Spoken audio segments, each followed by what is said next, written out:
प्रिय मित्रों नमस्कार, मैं अनिल वत्स। कुंभ राशि की बात करते हैं, जिसे अंग्रेजी में एक्वेरियस भी कहते हैं। कुंभ राशि का लॉर्ड सूर्य पुत्र शनिदेव हैं। ये उनकी मूल त्रिकोण राशि भी है। वायु तत्व प्रधान है। ऐसे व्यक्ति ओजस्वी हैं, तेजस्वी हैं, बुद्धिमान हैं, जीवन में समृद्धि की ओर बहुत तेजी से बढ़ते हैं, अच्छे संबंध होते हैं इनके। और क्या क्या फायदे होंगे, आइए जिक्र करते हैं। किन किन बातों से रहना होगा होशियार। पहली और दूसरी तरीके की अगर यात्रा करें तो धर्म त्रिकोण बहुत पावरफुल है। हो सकता है लक साथ दे, क्योंकि नवा घर दी ग्रेस कमिंग फ्रॉम गॉड, ईश्वरी कृपा का घर है, तो बहुत से बिगड़े काम बनने वाले हैं।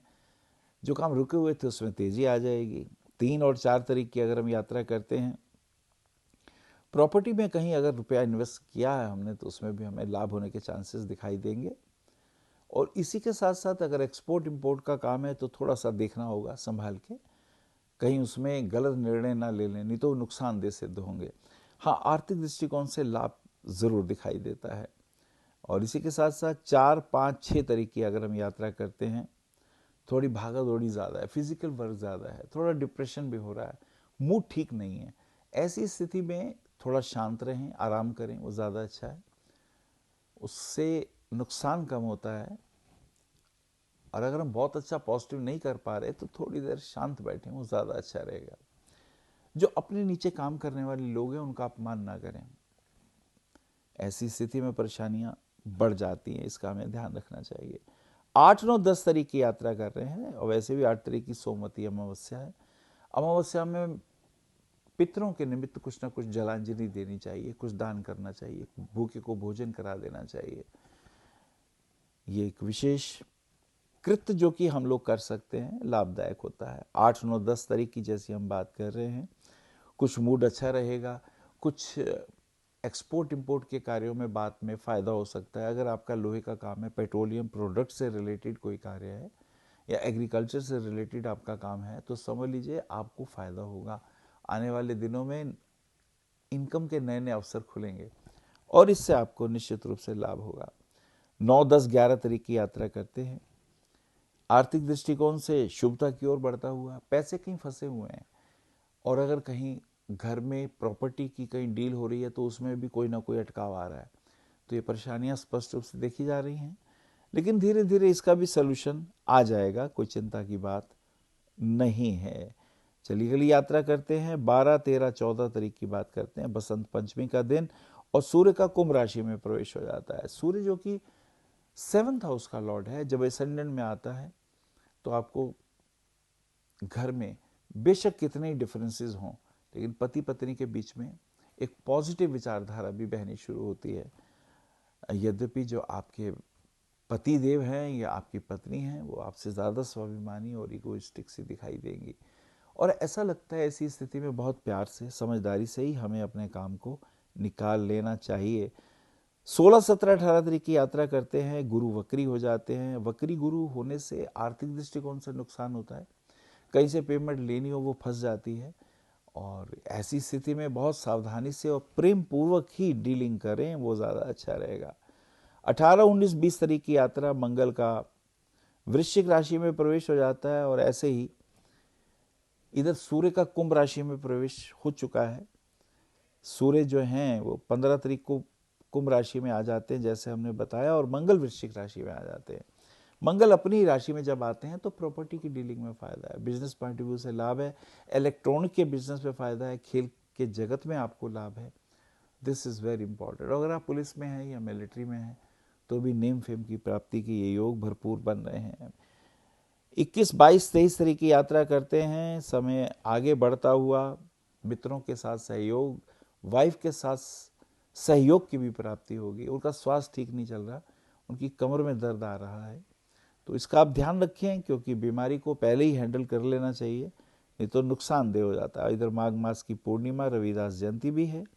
22, 23, 24 तारीख की अगर हम यात्रा करते हैं तो ये समय थोड़ा बेहतर है। आर्थिक दृष्टि से जो समस्याएं आ रही थी उसमें लाभ है, धीरे धीरे लाभ है। अगर आप मीडिया से जुड़े हैं, अगर आप प्रॉपर्टी की लाइन से जुड़े हुए हैं, इलेक्ट्रॉनिक्स उद्योग में जुड़े हुए हैं या खेती बाड़ी के काम में हैं, तो मुझे लगता है धीरे धीरे मेहनत करके रिजल्ट अच्छा आएगा। ज़रूर इसका लाभ आपको दिखाई देगा। और इसी के साथ साथ 26, 27, 28 तारीख की यात्रा करते हैं। समय अनुकूलता की ओर बढ़ता हुआ, जो बिगड़े काम है वो पॉजिटिव हो जाएंगे। किसी महिला का समर्थन मिलेगा। अगर आप राजनैतिक जीवन में हैं तो दूसरों का सम्मान करने से दूसरों से भी हमें सम्मान मिलता है, और अगर दूसरों का अपमान करते हैं, दूसरों की कमियों को अगर हम सामने लाते हैं, तो आपकी भी कमियों को बाहर लाने के लिए लोग सक्रिय हो जाते हैं। बहुत सारी ऐसी व्यवस्थाएं हैं जिनका हमें ध्यान रखना होगा। और इसी के साथ साथ आपके लिए हम कहना चाहेंगे कि हीरा रत्न आपके लिए भाग्यवर्धक। हीरा रत्न लगभग 1 कैरेट का हो तो बहुत अच्छा है। 1 कैरेट का नहीं ले सकते, 52 सेंट का ले लीजिए, वो भी बहुत अच्छा रहेगा आपके लिए। हीरा 2 व्यवस्थाएं पैदा करेगा जिनका कुंभ राशि है। एक तो 4th हाउस, यानी वो 4th हाउस आपकी माँ का भी है, उनकी हेल्थ इश्यूज का भी है। 4th हाउस आपके मन का भी कारक है, और इधर वो भाग्य का भी कारक है आपकी जन्मपत्री में। तो भाग्येश जो है वो इनकम के घर में है, इसका अर्थ फाइनेंशियली गेन का पीरियड है।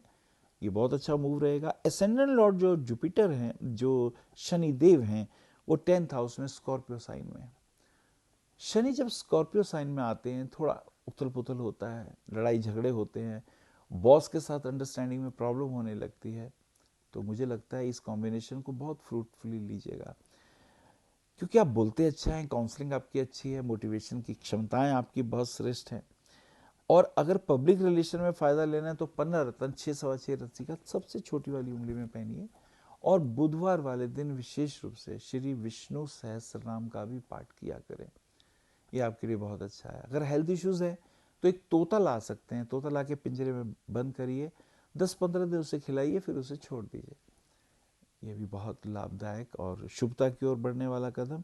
और हाँ, नीलम रत्न आप धारण कर सकते हैं, 6 सवा 6 कैरेट का नीलम अपने दाहिने हाथ की मिडिल फिंगर में शनिवार वाले दिन ओम नमो भगवते शनिश्चराय सूर्यपुत्राय नमः इस मंत्र का 108 बार जाप करके, और बहुत अच्छा हो कि रत्न को पहले जल से धो लें, फिर धूप दीप से इस मंत्र को विमंत्रित कर लें। और ये नीलम रत्न आप पहन सकते हैं, रात्रि के वक्त पहन सकते हैं, सूर्यास्त के बाद पहन सकते हैं, या सूर्योदय से पहले धारण कर सकते हैं। हरिओम। आप आचार्य श्री अनिल वत्स जी के ज्योतिष व ध्यान संबंधी प्रोग्राम www.astroanilvats.com व मासिक राशिफल YouTube पर भी देख सकते हैं। विशेष जानकारी के लिए संपर्क करें। भविष्य कथन VE279 गली नंबर 6 हरिनगर न्यू दिल्ली 110064। हमारे फोन नंबर है 9891739999 और 9818189993 और 8860006030 और 9810880002। हमारी वेबसाइट है www.bhavishyakathan.org। ईमेल है acharyaanilvats@gmail.com। अपॉइंटमेंट के लिए संपर्क करें सुबह 11 बजे से शाम 6 बजे तक।